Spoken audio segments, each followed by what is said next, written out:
First of all, Google is not dead just because ChatGPT and Perplexity exist. Like that's something that people are kind of, yes, you're right. There's this AI kind of world where people are very excited about it. But last data I saw, which I could trust, was that Google still owns 97% of search. So like Google's still dominating search globally right now. And so, yes, these AI tools are becoming more and more prevalent. Now, what that means for SEO, I'm sure we'll get to in a second. But I think what's interesting, though, as well about Google is that they are also very much leaning into the idea that Google search as we know it is going to be changing.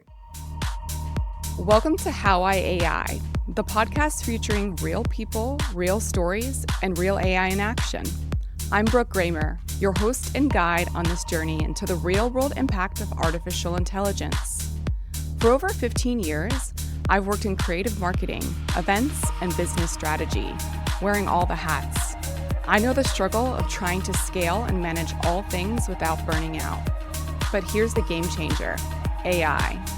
This isn't just a podcast. How I AI is a community, a space where curious minds like you come together, share ideas, and I'll also bring you exclusive discounts and insider resources because AI isn't just a trend, it's a shift.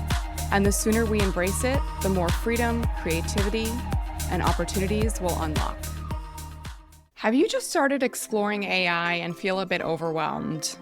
Don't worry, I've got you. Jump on a quick start audit call with me so you can walk away with a clear and personalized plan to move forward with more confidence and ease. Join my community of AI adopters like yourself. Plus, grab my free resources, including the AI Get Started Guide, or try my How I AI Companion GPT. It pulls insights from my guest interviews along with global reports so you can stay ahead of the curve. Follow the link in the description below to get started. Today's guest, Jonathan Mest, is a data scientist turned founder who began his career in New York on Wall Street as an analyst before pivoting into tech, where he now leads two companies in the front lines of AI visibility.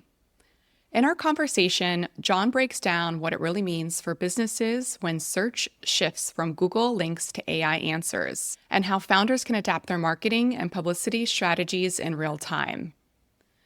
We dive into the myths and the truths of SEO, the rise of AI answer engines, and how his clients are getting traction by rethinking PR and visibility in this new landscape. If you've ever wondered how to stay visible in an AI-driven world, this episode is going to give you a front row look at what's coming next. All right, let's dive in. Hello, everyone. Welcome to another episode of How I AI. I'm your host, Brooke Gramer. Today, my guest is Jonathan Mest. He's a data scientist turned founder, now leading Just Reach Out and ChatRank, where he's helping entrepreneurs navigate the shift from traditional PR and Google search into the new world of AI visibility. Welcome, John. Thank you so much, Brooke. Happy to be here. I would love for you to share a bit about yourself and how you ended up where you are now.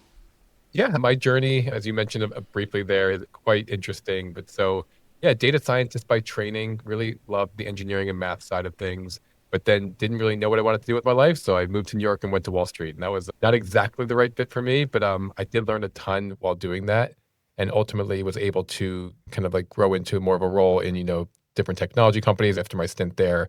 Started as a data scientist, kind of as a developer, worked into product. Eventually they were like, hey, you seem pretty good at this. Do you want to go sell the products you're building? So we went out on the road and started selling.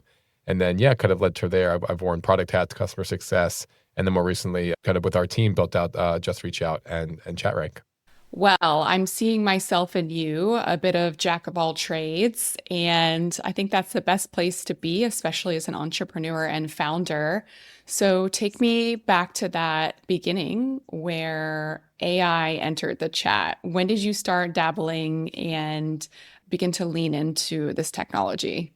Yeah, I think like a lot of people that have been frustrated when they're trying to find some information and not being able to get it cleanly or easily through traditional search, that's just always been a struggle or a problem of mine. I always hated when I searched for something and I was given, a lot of listicles or basically very clearly sponsored posts or things that were kind of getting like thrown in my face as answers to a question. But frankly, I didn't need I didn't want to read a 2,000 word blog post to the very end to just find out that that's what the answer I needed was the entire time. Like, I always just wanted the answer. I wanted to just kind of quickly be able to grab things. And so there's been shortcuts along the way. I mean, Wikipedia has always been very helpful. There's always been like kind of ways to get information to people quickly online.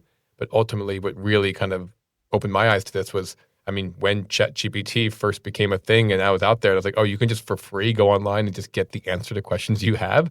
There were some hiccups along the way. They were not perfect at the beginning, but I really think that was like a fantastic kind of eye-opening moment for me. And then from there, it was just, okay, well, how can I use this to help myself, from like everything from retrieving information about, how old some actor is I just saw in a movie, all the way to, obviously now how I use it every day in our lives as business owners. But yeah, really for me, it was just that retrieval of information and that shift in myself to go from like, okay, I'm asking a question or a keyword in a search engine to I'm asking a natural language question to an answer engine. Like, I want the answer. How do I best get the answer out of these tools? And then how do I use that kind of knowledge and thinking to kind of build upon that and use it to our advantage, again, throughout the process of building our technology companies? This is a bit of an off the cuff question because I was having this thought this morning. Do you remember Ask Jeeves? And that website was basically what I feel like a lot of people turn to ChatGPT to use for now. And it was just maybe a little too far ahead of its time.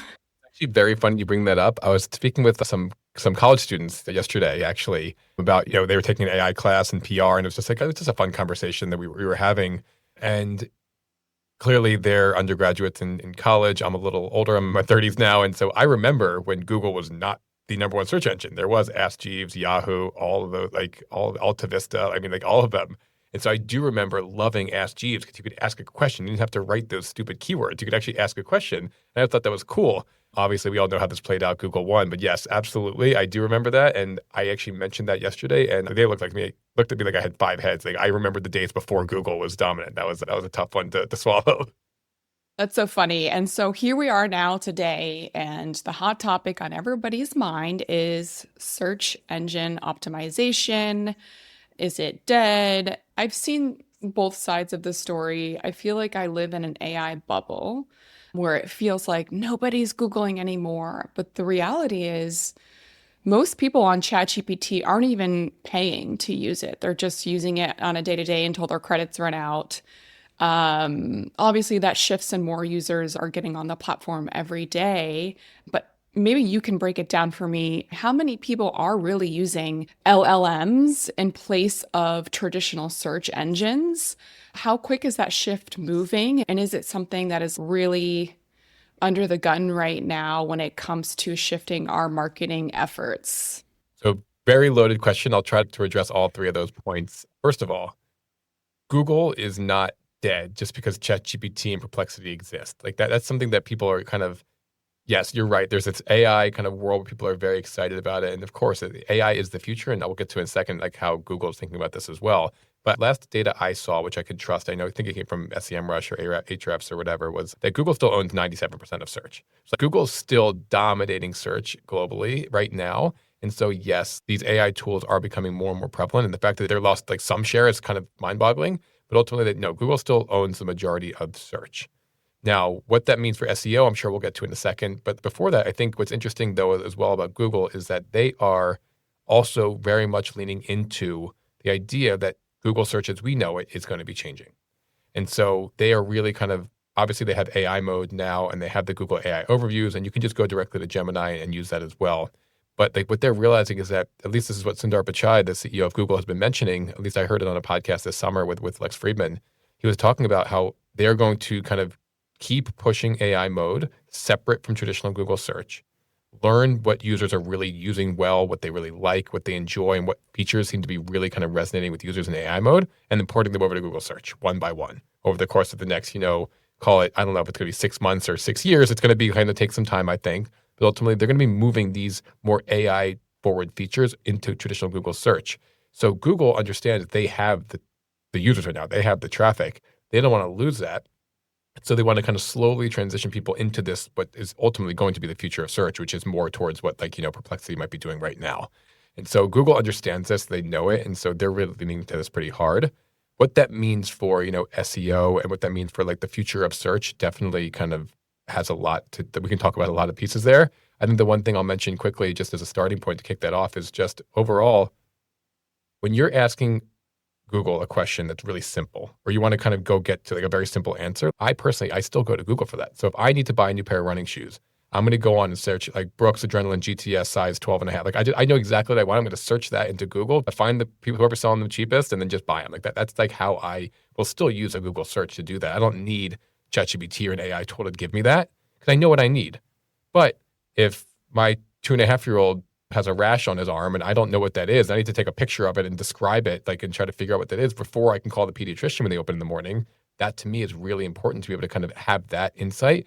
Traditional Google can't do that. Like, this is something that an AI tool is really, really, really helpful for. So there's complicated, complex questions that require a lot more data information and more like talking to an expert versus just kind of getting like some search results. That's where AI is like anybody, like from somebody like me that uses it every day to my mom who like barely knows what it is, but kind of understands that piece of it, knows how the future of AI search is going to be really, really powerful for things that are just not so simple to just ask Google. And so that is where we're seeing things heading. And I think over time, it's going to really transition most users over time into that more AI version of search, whether that's with Google, Perplexity, Claude, like ChatGPT, we'll see. Interesting. And I've seen so many people online share really quick Instagram reels of how to hack the algorithm, how to create a blog or reverse Google what your keywords and what questions people are asking to find your product and put this in your web page and hide the code and all these workarounds to try to get placed on ChatGPT. So I'm not really sure if ChatRank solves that problem, or maybe you can bring me through case studies of the best use case for ChatRank and how you're able to quote unquote hack the algorithm and get people visible in this day and age where now we have so many different ways to obtain information in this AI space. Yeah. So I think the one thing to just point out here is just like Google has never publicly told everybody what their algorithm is for how they determine search results, like nobody really truly knows the exact answer. But just in the same way that people have been figuring out how to like reverse engineer Google's algorithm with SEO and traditional optimization techniques that we've been using for 25 years now, people are kind of taking the same approach to the AI models. So ChatRank is not some magic bullet. You press a button and it's all fixed. That doesn't exist because frankly, we need to be adapting and adjusting to how these models are changing over time, just like you do with traditional Google and SEO. And so I start with that just by saying like, there is no exact like magic hack. So I'm not gonna poo-poo some of these Instagram reels you might have seen that like say I have this magic bullet, but frankly, any trick like hiding code, any of these like black hat ways of doing things where you put in white writing at the bottom of the page, here's like all that stuff, that doesn't work. It might work for a couple of days. You might sneak it by the algorithm for a week, but it's not going to work long term. That is not ultimately a real, actual way to do things. And so, frankly, we don't preach any of that, and we don't really focus any of our efforts on those kinds of things. But the fundamentals of how to kind of improve your visibility over time is very true, and I'm happy to share. I mean, there's nothing like proprietary to the ChatRank's overall idea of how these things work. What we do differently is kind of execution and how we kind of can track and monitor that and make sure we feel really good about the results. So ultimately, we talked about this a little bit before, but Google is more of like a search engine. So you kind of are giving it keywords, so it can go use those keywords and find which pages should rank highest given that set of keywords. That's it. That's like the idea of it. I mean, there's a lot more complexity than that, but that's like a very high level. That's kind of how a search engine will work. And they have an algorithm that says, okay, these are the pages that we recommend based on, other people saying these pages are good through a backlink profile and through an authority score and all those kinds of things. Well, when you're talking to an answer engine, you're not just looking for 10 blue links on page 1 and then 10 more on page 2 and 10 more on page 3. You're not just looking for like true ranking over the next like 1,000 links. What you're looking for is actually an answer. And so you need to be listed as the answer. So the way that these AI models think and how they kind of provide the answer is different than if they had to provide, 10, 20, 30, 50 links. And so approaching the problem like that is the first place that we always tell businesses to start with is, okay, I need to make sure my content, my website, anything external to my website, anything about my brand is helping to answer the questions that my customers are going to ask in natural language in these AI tools. That is like step one of any of this. And so, yes, there's a lot of techniques you can use. You mentioned a few of those like FAQs, question and answers, but there's a lot more you can do with that. I'm happy to share more details. But ultimately, at the highest level, it really is about kind of reframing how users are asking for data now and information, and how the tools that they're asking that information are providing its answers. And that is ultimately what needs to be focused on. And that's why the idea of SEO being dead, it's not dead. A lot of principles of traditional SEO still matter. Writing good content, making sure your stuff really matters, making sure you really have it doesn't matter that the backlinks, but really just the brand mentions externally, all that stuff really matters still. It's just a matter of reframing it to making sure that you are the answer that tools provide rather than just, one of the links. How I AI is brought to you in partnership with the Collective AI, a space designed to accelerate your learning and AI adoption. I joined the Collective and it's completely catapulted my learning, expanded my network, and showed me what's possible with AI. Whether you're just starting out or want done-for-you solutions, the Collective gives you the resources to grow your business with AI. So stay tuned to learn more at the end of this episode, or check my show notes for my exclusive invite link. Thank you for going more into that. And I can imagine this has completely restructured a lot of your clients' business models, and even just the way that you work on your team and the way that you promote your businesses as well. Maybe you can just share more on the shift that you've made in the last handful of years with all of these changes, or maybe you can share a case study of a client that found success using this new model. Here's a great example. So it actually combines Just Reach Out and ChatRank in a way that we know our clients love to do as well. But so Just Reach Out is all about, getting PR and press for your business, which is always anybody wants that. And whether it's for a vanity metric, oh, I got quoted in this Scoop article, listicle for the best towels of the summer. That's one way to do quote unquote PR. Also, it's hey, I was interviewed by the Wall Street Journal to be a thought leader and expert in this space that they were writing an article about. All that matters. And those really kind of do add value to the business overall. And so that's what Just Reach Out helps brands do, is kind of reach out to the media, tell their story, and try to get themselves, placed into the content. And then ChatRank obviously then kind of uses anything we can learn about your brand throughout the internet to then kind of see what is driving you to rank better or be kind of more likely to be given as the answer to a question. So those two are very, very much linked. Because you mentioned before, writing a good blog and having good quality content on your own pages, that's ideal for we tell people with ChatRank for kind of your own brand, ranking over time, because, that's content you can own. You can tell it, that's your information. You can really kind of own the message and be exactly very clear about what you want to say. Whereas if you go to the Wall Street Journal, yeah, it's amazing. They're going to use you as an expert in their article, but they ultimately hold the pen. They're going to write that article however they want. You need to make sure you fit into that nicely. So we have customers that are kind of finding different ways of getting that, that social proof of external sources, giving you a credit for what you already know to be true about what you do. So here's a great example. We have a customer, he's runs this business. It's a great a business where he helps Amazon sellers kind of help reduce fraud in negative reviews. So I know this is a weird thing, but they're somebody gives you a 1-star review on your Amazon product and it's true, you can't do anything about that. It's just customers giving you feedback. But there's a lot of fraud, and actually competitors and people will just hire external actors, basically buy your product and then give you negative reviews on purpose. It's actually quite easy to spot with AI. And so he figured this out and was able to kind of detect these bad actors. And if you can find that, you can submit it to Amazon and say, hey, listen, this is not a real review. I know for a fact this is a competitor doing this. Here's how I know. And they yep, you're right. And they get rid of the reviews. So his whole business is built around using AI to help basically Amazon sellers not get rid of all negative reviews, but get rid of, the fraudulent and the bad ones that are kind of breaking terms of service of Amazon. Really smart business. But so he knows he's really good at this. He knows he's built the only product in this space that can scale. And it's great. They're doing really well. What he's trying to do is get on podcasts to tell people about this and tell more Amazon sellers about this.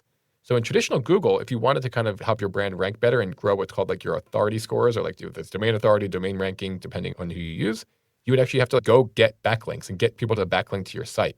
Well, AI models don't really care about backlinks. They care about authoritative content that tells us a good story. So he goes out on podcasts. The podcast asks him questions about what he's doing. He answers them really well. Those podcasts get posted onto YouTube or wherever else that they get transcribed. All of a sudden, the AI tools have another third-party source kind of validating that what they're doing is good and it's working, and so they can use that in their advantage. So we'll see in ChatRank that his podcast episodes he's booking through Just Reach Out are being used as citations as to reasons why the AI models are suggesting his brand is really good at what he does.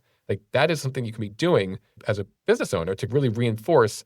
In this new world of AI, they don't really necessarily need to have that backlink to the Wall Street Journal. It's great. I mean, it's not going to be of course, that's an ideal scenario, But going out, recording a podcast, putting it on YouTube and getting that external like third-party validation on your brand and what you're doing is super valuable. And so that's the kind of things that our businesses and our customers are doing, kind of using our digital PR and also tracking and monitoring that over time, making sure that we're answering the right questions and doing the right things with that content as well.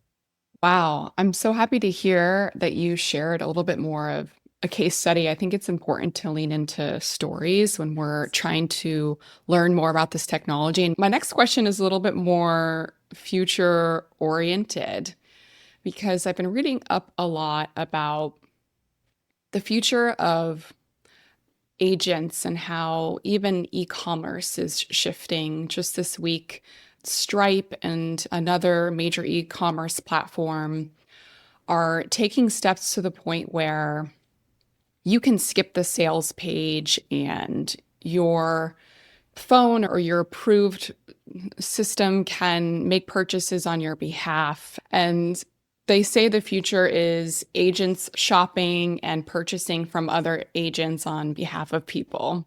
I'm curious if you've read into this at all this week and if you've started planning for the future of where you see this industry shifting yet again when it comes to e-commerce and to the point where we're not even the ones making our own purchases anymore, and agents are taking and buying on our behalf. Have you thought about that at all? We have, and I'll give you a story in a second about a customer we're working with in this actually direct space. But so first of all, it was just news the last few days was around OpenAI basically having this direct shopping in ChatGPT now. I mean, they're starting with Etsy. They'll be moving to Shopify pretty soon. Like that is going to even make this even easier for these agents to kind of do exactly what you just described. And so obviously they're incentivized to do this. OpenAI is, but this is like what they're trying to kind of push more towards is this world where agents are going out there and doing these tasks like purchasing on behalf of you. Now, why this is interesting, why I was smiling as you're asking the question is that we have thought a lot about this. It's because, frankly, we actually work with a lot of cybersecurity companies with our platform because they're trying to kind of promote what they do. And the security angle of that is incredibly, incredibly challenging because if you are a business owner, you want to allow these AI agents to buy from you because, frankly, like obviously you want to make it easier. You don't want to put barriers up to helping people buy your products. But you also don't want it to be fraudulent. You don't want somebody just stealing credit card numbers and all of a sudden having agents buying all over the place and just giving this money. So you have to like, how do I like stop agents, like bad agents, but allow good agents into my checkout experience? That is not a trivial thing to think about. And honestly, for right now, that is a really, really tough problem to solve. So you can either ignore the problem entirely, and then all of a sudden you might have a bunch of fraudulent purchases on your books, and all of a sudden you're not getting these chargebacks, and it's terrible for your business. But also you don't want to hurt that future of shopping if it's going to make it easier for people to kind of do what they need to do.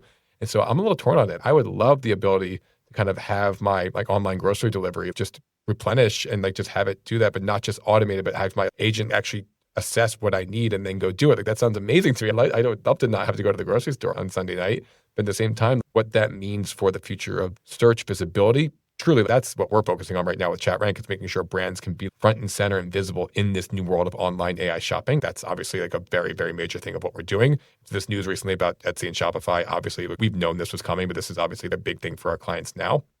But actually, the nuance of this in this from a cyber world is also something we're thinking about a lot about because our clients, frankly, are the ones trying to get the word out about that and using our tools to do that as well. So it's good and bad, and like we need to make sure we're kind of doing this smartly. Otherwise, it's going to get out of hand pretty quickly. It's great to hear that you already have partners in cybersecurity and are thinking a lot about that and shifting and adapting. So it sounds like you're on the right track. I'm excited to see what's next for ChatRank. And I want to switch gears a little bit more to the PR angle of just reach out. And you mentioned a little bit about it already, some case studies. And I find this so fascinating because a couple of my clients are in the PR industry, and obviously they do a really great job at getting these articles published and working with editors hand in hand.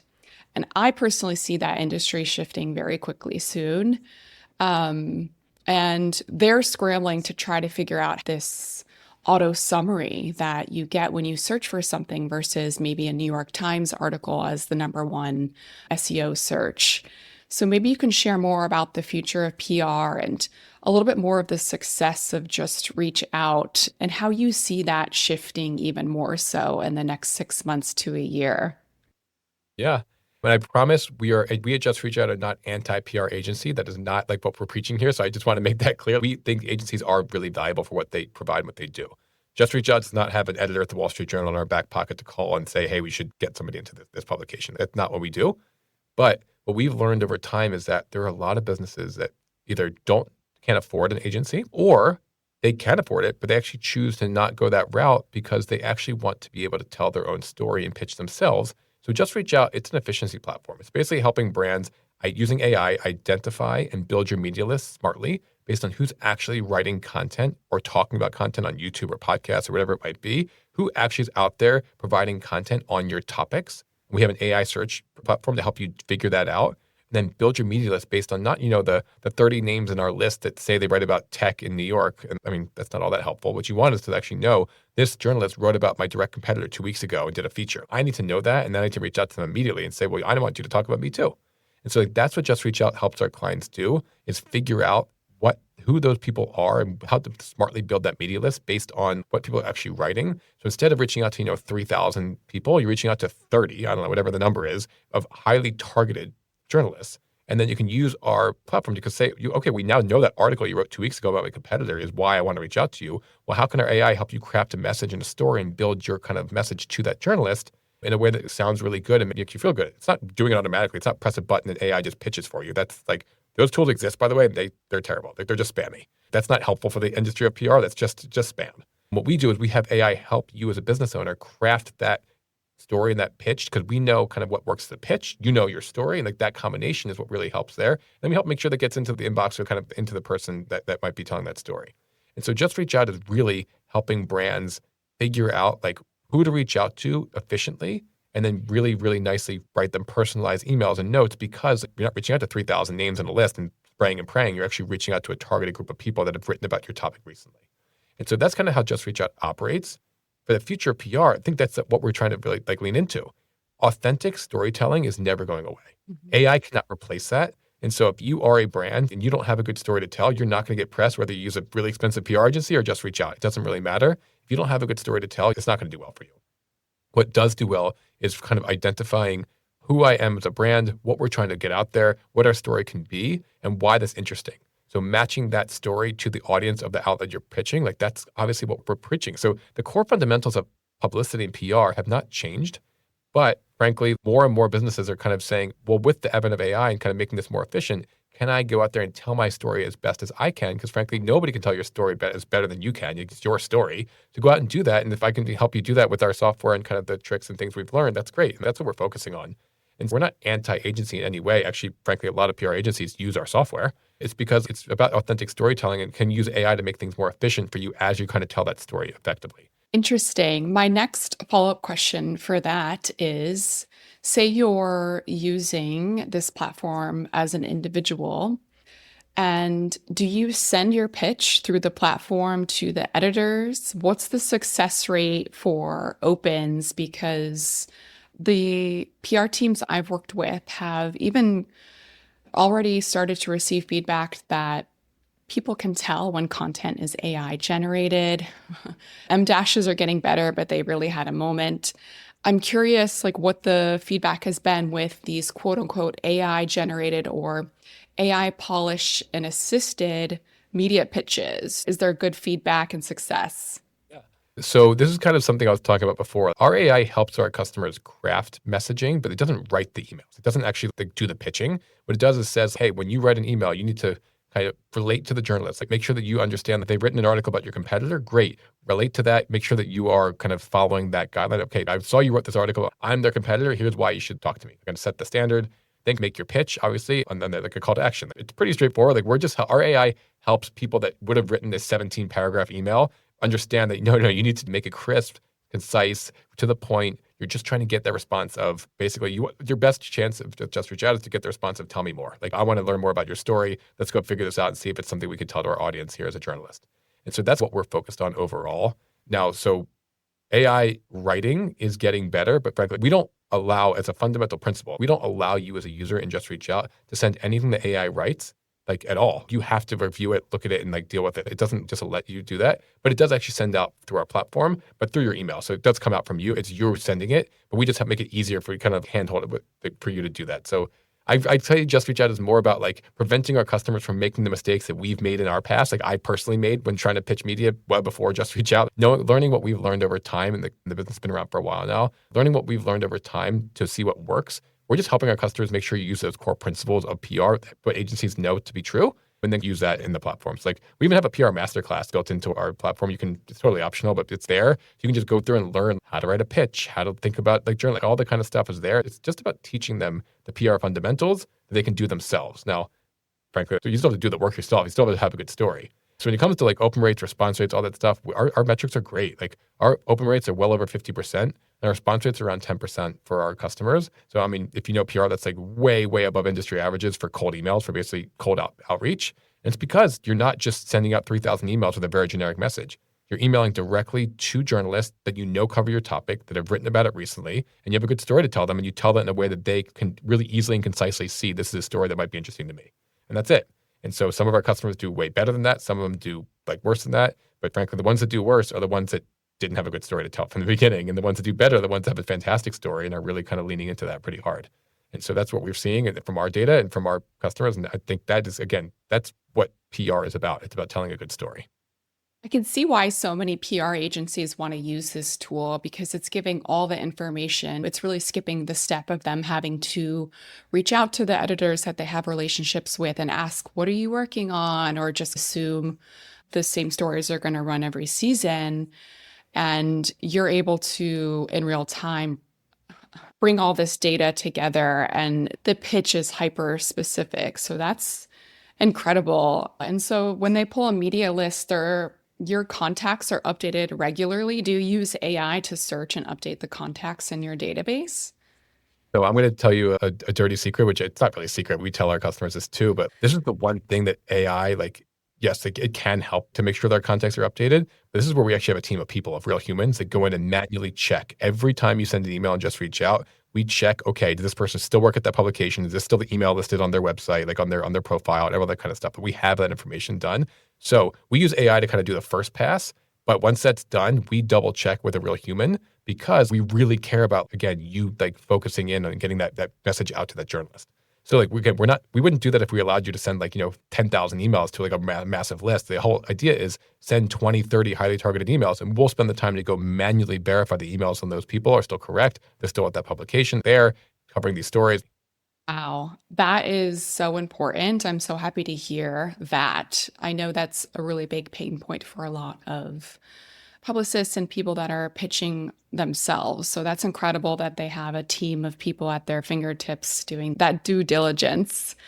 What's next for you? You're an incredible entrepreneur. You've really leaned into this world of AI visibility from search engine, Google search, PR. Have you already started to work on another project and ideate what's next for you? Or maybe there's something that you wish was out there in your industry that if you waved a magic wand and used AI to create, are you already thinking what's next? We are. So our team has like a few businesses that we own and operate. We also have an incubation arm where we kind of like play around with some ideas and think about things. And the way we usually do that is it's actually pretty simple. I don't know why I would have mentioned this, but we didn't raise venture for these businesses. Like these are just bootstrapped. We are just here building customer by customer, just trying to figure out what our customers need, building for them. And if they pay us, that's how we live to see tomorrow. And if they don't, then we don't exist tomorrow. That's the philosophy we live by. And so frankly, when we do this, we are like very, very tuned into the customer and what they need. Because frankly, like I said, if we don't answer what they need, we're not going to get paid and we're not going to have a business tomorrow. And so we lean into that pretty hard with like, what do we do next? Well, we're actually out there searching, working with different companies in our network or people we know or people referring to us like, hey, I have this problem. Could you guys help us solve this with AI? It's almost like hey, I have this old problem. This problem has been like bugging us for 5 years and I just can't figure it out. Is there an AI solution to this problem? And we do kind of this like one-off consulting work, which is not part of our core business. It's just like a side hustle for us. And we get paid to do it, but like that is really what sparks, okay, well, if they have this problem, should we think of other people have this problem? And then figure out if can we like kind of reproduce that problem for others and then kind of see, are there other things that could be similar? And is that a business? Is that just a quick like project? I don't know. So that's kind of how we identify what those things could be is like, what are people looking to solve with AI now? Our team of engineers is excellent. We're really good at kind of solving these problems. So it's almost like a consulting service turned, okay, is that now, once it's done, is that now a product or is that now just a one-off thing? And from there, obviously, we kind of look to what is next for us. And so it shouldn't be that much of a shock. But right now, the whole marketing stack is pretty, I hate to use the word disruptive. Like, it's very disruptible. Like, it seems to be that this is kind of the future of where things are going with AI. Like, and again, this is the opposite of like spamming people with like AI, like automated emails. That's the opposite of what we're trying to do. It's more like, okay, I'm a brand and I want to really make sure that my brand is well represented out there. So the way you do that is you hire a marketing agency. They get you commercials on TV and they write your content and they run your website and they do all these things that a marketing agency does. Like, we think that those agencies can really, really be optimized using some AI tools and some AI features. And so again, we're not trying to replace agencies. We're not trying to compete against them. We're actually partnering with them and trying to figure out what are the ways that we can be helping these agencies be smarter about the marketing they're already doing and not replace the humans, but use the humans to be more efficient with what they're already doing. And that's our goal here. So we have some things in the hopper that'll hopefully be out, like, call it early next year, around like kind of continuing to build that quote unquote marketing stack for our like AI driven initiatives. But really like with the idea that marketing agencies, they know this stuff inside and out. They just don't really know how to use AI very well. Let's see if we can help them kind of bridge that gap. But we're already starting to do that. Obviously, ChatRank is like call it the GEO or like the new SEO of the future type of version of this. But there's a lot more of that we can be doing. And we're really excited about some of the partnerships we're building around that. That is exciting. That's really my reasoning for asking that question, is to spark ideas. And even if someone listening here wants to create a solution, I just think it's such a fun time to start leaning into these problems and solutions and have the tech and engineering at our fingertips. I just had an interview before you with a woman who used bolt.new to just vibe code her unique problem set into a solution. Such exciting times. You spoke just a second ago about bootstrapping. I think that's also a really interesting conversation. If you want to share maybe a few minutes about your experience of bootstrapping, because we are in the age of anybody can be a tech founder and people are leaning into being a first-time founder and making those decisions in the beginning. Do I want to bootstrap or do I want to do a seed round and look for investors? So maybe you can share about your personal decision and any words of advice for someone wanting to lean into that route. Yeah, this is a bit of a loaded question, but I promise I'll get to a good answer by the end because I really do feel pretty passionately about this. I've actually had an interview coming up here pretty soon just to talk about this in general with a local paper here in St. Pete, because it's such a moment for anybody can start a business. But like, frankly, it's hard to raise funding. Like, how do I just think about this and not necessarily have to raise funding? Should I raise money? All these kinds of questions. So in my career, have worked for bootstrap companies and for venture-backed companies. And I personally just love the hustle nature of working at a bootstrap company. Just the idea that if I don't sell this company today and if we don't make our customers 100% satisfied that they're going to sign up and continue paying us, like, then we don't exist tomorrow. I thrive in that. I know that might not be for everybody, but for me at least, that's really where I've seen to be successful. I worked at a company in New York called 1010 Data. They started with literally just two guys in a room in 2000 just building things. And it took them 15 years till 2015 till they really kind of blew it up and did really well. But that business sold for $500 million in 2015. And that was, again, they didn't raise venture. That was just slowly over 15 years building customer by customer, really smart. They had amazing technology and amazing team. That was one of the most fun things I've ever done in my career, was helping them scale that. When they got sold and that day happened, like, that was a party. It's quite a party to kind of be able to see that come to fruition. I think it's a long time and a lot of work to get there. I've also worked at venture-backed companies, and it's just like, when you have the money, you spend it. Maybe you're not being so efficient. Maybe you're not really thinking about the right things. And so for me personally, I love the idea of bootstrapping. I have a friend here in this incubator we have here in St. Pete that he gave me a great quote the other day that I'm going to steal and I'm going to take credit for it. But basically he said that companies are much more likely to die from indigestion than starvation. And so when you get all this money, you're going to spend it. And frankly, you're going to like lose sight of what you're trying to do and lose sight of the customer and lose sight of what you're trying to focus on. So all to say, I'll pause there for a second. That is not to say that venture is not good and you shouldn't raise money or you shouldn't think about funding, because a lot of businesses need it and it can be really, really effective and really, really valuable to do it that way. For us personally, I think in certain industries or certain spaces, when you raise that kind of money, like, we don't need a lot of money to do what we were doing. We built a solution with customers paying us to do it, which is obviously, that's not easy to do, but that requires, like, if they're willing to put their credit card down and actually pay you to do it, that shows they're serious. That shows that they really want to do it. And so for us, we only want to build things that people are willing to pay for. And so to do that, that's like the bootstrap mindset that we take. And for anybody else that can like vibe code a product and see, hey, I think this could be like really interesting. I want to get out there and do it. Like my advice would be, don't just go try to raise money on that idea. Go try to sell it a couple times. And if it works and you're like, wow, there's like so much demand, everybody wants this. And yeah, go raise money and go take it to the moon and go do that. I'm not saying that venture is bad or that raising money is bad, but I see too many people kind of have these ideas, especially in the world of AI, where money is just flying around left and right. And people are trying to invest in ChatRank and what we're doing. Frankly, that's not what we're interested in. People were willing to give the money to go build stuff, but you lose sight of what you're actually trying to do and what customers need. And for us, we're going to continue staying focused on the customer and what they need and what they're willing to pay for. And by doing that, and if you're a customer, like thinking about starting a company or being a first-time founder, that's my advice to you is like, go try to sell it to one person. Can you get convinced one person to pay you for what you're providing? And if yes, you're onto something. If it takes you 6 months, you haven't sold a single deal, I have a feeling it might not work out. It's like you'd rather learn that first before you go out raise a bunch of money, spend all that time raising money, disappoint some friends and family or whatever other venture investors that you might be working with. For me, I know it's a long-winded answer, but that really is what we strive on, is making sure that every day we are focused on what we're doing and our customers, because if we don't exist tomorrow. And that's really, really important. Beautiful words to share. That might have stolen the thunder a bit from my wrap-up question, where I always like to ask what's one main takeaway you'd love listeners to get from this episode. That was already an amazing one, but maybe there's another one in your back pocket that has maybe more focus on you as a founder or leaning into technology. So maybe you can share a bit more on that for your final key takeaway. I think overall, we've touched on a couple of these pieces, but I'll kind of summarize it here. As a business owner, as a founder, as a team, we're just going out and trying things. And we know this is not like we're not just building like metal bolts for a machine. We're not building a very simple thing that requires like manufacturing efficiency. We're working in a space where these LLMs are changing rapidly. If OpenAI changes the tuning on one of their models, everything we've done for the past 6 weeks might be thrown out the window. That is challenging. It's crazy. It's different. We have to stay on top of things. And so for us, what we really try to lead into is listening to our customers, staying on top of what's happening in the technology that we're building on, and really, really focus on what it is that we're building is what the people need, and then leaning into that really, really hard. And so for us, the takeaway is just like, don't lose sight of what you're building and why you're building it, and also making sure that what you're doing still matters as technology changes, especially in the world of AI. There's a chance, I'm not saying it's likely, but there's a chance that LLMs, this idea of these like chat models, just goes away in 2 years. Like we're just in a different phase of what AI can be for us. It's fully agentic and there's no more like asking ChatGPT anything.